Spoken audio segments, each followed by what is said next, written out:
सारिका के विदा होते ही सभी अपने अपने घर के लिए चल दिए। आर के विला।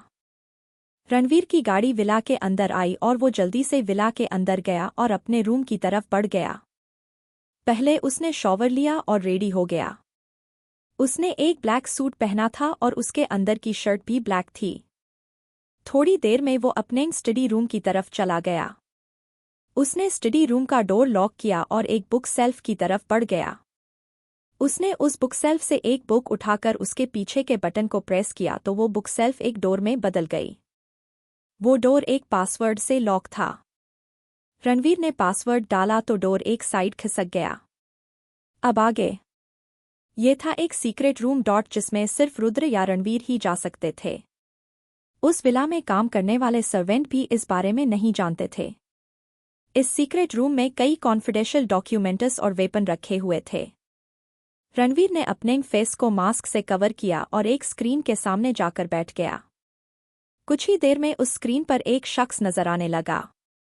उसने आते ही रणवीर को ग्रीट किया। रणवीर ने भी उसे रिस्पॉन्स देते हुए अपना सिर हिलाया और कहा, सारी तैयारियां हो गई है शेरा। रणवीर की बात सुनकर उस शख्स ने जिसका नाम शेरा था कहा, चीफ। अपने जैसा कहा था वैसा सब कुछ रेडी है बस मछली भी करीब करीब जाल में फंस चुकी है। रणवीर ने कहा, ओके मैं शाम तक उस जगह पहुंच जाऊंगा। You all be ready for the Hunt. क्या उसने एक बटन प्रेस किया और स्क्रीन ऑफ हो गई। फिर रणवीर ने अपनी रोलिंग चेयर को घुमाते हुए एक शैतानी हंसी के साथ कहा, बस कुछ कदम और then the bet will be completely in my hands. कह रणवीर एक डेविल की तरह हंसने लगा। मुंबई एयरपोर्ट। मुंबई एयरपोर्ट पर एक प्राइवेट जेट लैंड करता है और उसका गेट ओपन होते ही करीब 8-10 बॉडीगार्ड बाहर आकर लाइन से खड़े हो जाते हैं। कुछ ही देर में रणवीर आंखों पर ब्लैक गॉगल्स लगाए बाहर आया।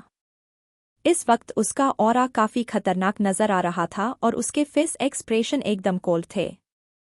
उसका एक हाथ उसकी पॉकेट में था और दूसरे हाथ से फोन कान पर लगाए वो स्टेयर से नीचे आने लगा।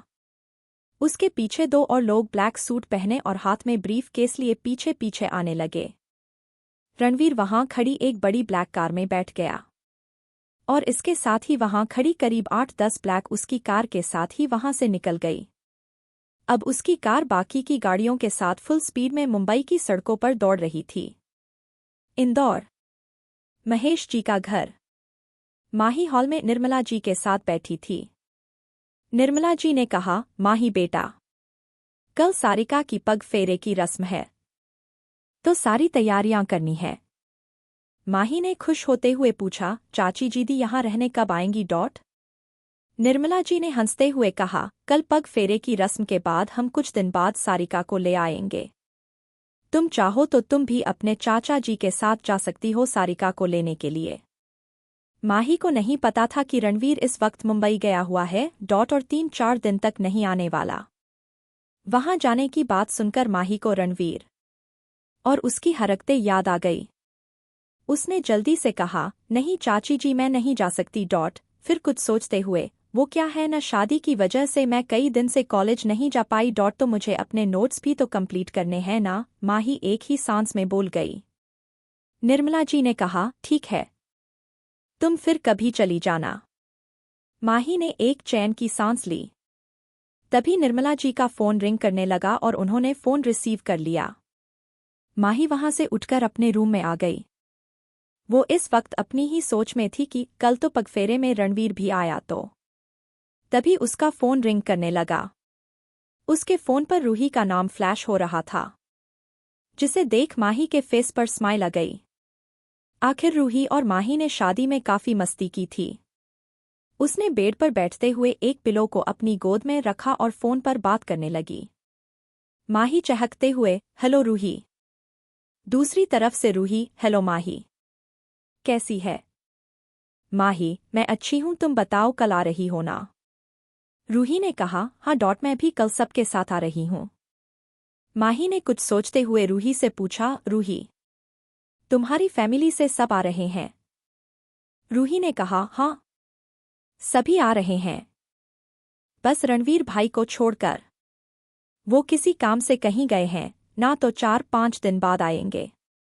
माही को यही तो सुनना था, पर वो डायरेक्ट रूही से पूछ नहीं सकती थी। पर रूही ने खुद ही बता दिया। माही तो खुशी के मारे बेड पर कूदने लगी। और दूसरी तरफ से रूही ने कहा, माही क्या हुआ? कुछ नहीं रूही, मैं बहुत खुश हूँ कि कल हम मिलने वाले हैं। वो भी पूरे 2 दिन बाद। माही ने अपनी असल खुशी का कारण बताया ही नहीं। रूही ने भी खुश होते हुए कहा, हाँ माही, काश तुम भी हमारे ही घर में रहती। काश रणवीर भाई तुमसे शादी कर ले तो तुम भी हमारे साथ रहती हमेशा के लिए। सुनकर तो माही जो अभी खुशी से नाच रही थी, रूही की बात सुनकर उसकी सारी खुशी हवा हो गई। उसने चिढ़ते हुए कहा, मुझे नींद आ रही है, मुझे सोने दो और मेरा इतना भी मन नहीं कर रहा तुमसे मिलने के लिए। गुड नाइट कहकर उसने फोन काट दिया। रूही बेचारी अजीब तरह से फोन को देख रही थी और सोच रही थी कि इसे क्या हुआ। माही ने फोन डिस्कनेक्ट कर अपने बेड पर ही फेंक दिया और अपने टेडी को पकड़ पीटने लगी जैसे वो टेडी नहीं रणवीर हो। और कब उसे नींद आ गई उसे पता ही नहीं चला। मुंबई, घना जंगल, उसमें बना एक हिडन बेसमेंट। वैसे ऊपरी तौर पर वो जगह देखने में झाड़ियों से भरी जमीन लगती थी और कोई उस जगह को देखकर सोच नहीं सकता था कि उस जमीन के नीचे काफी बड़ा बेसमेंट बना हुआ है जिसमें 100 से भी ज्यादा लोग आराम से आ सकते हैं। उसी बेसमेंट में एक बड़ी चेयर पर एक खतरनाक ऑरा वाला शख्स किसी किंग की तरह बैठा है। सिर्फ हल्की सी रोशनी में उसकी आंखें ही नजर आ रही है। उन आंखों को जो भी देखे तो इस आंखों की तपिश से अंदर तक सिहर जाए। जिस चेयर पर वो शख्स बैठा था, उस चेयर की हेड पर एक शेर की दहाड़ती हुई मूर्ति बनी हुई थी। कुछ लोग हाथ बांधे उसके आसपास खड़े हुए थे। सबकी नजरें झुकी हुई थी। कहाँ है वो? उसकी सर्द आवाज वहां गूंजी। तभी 2 हट्टे कट्टे आदमी वहां एक शख्स को पकड़ कर ले आए। उस आदमी के हाथ बंधे हुए थे और उसे देखकर लग रहा था कि उस आदमी को बहुत टॉर्चर किया गया है। उस आदमी को घुटनों के बल बैठा दिया गया। उस आदमी ने गुस्से से गुर्राते कहा, ये तुमने अच्छा नहीं किया।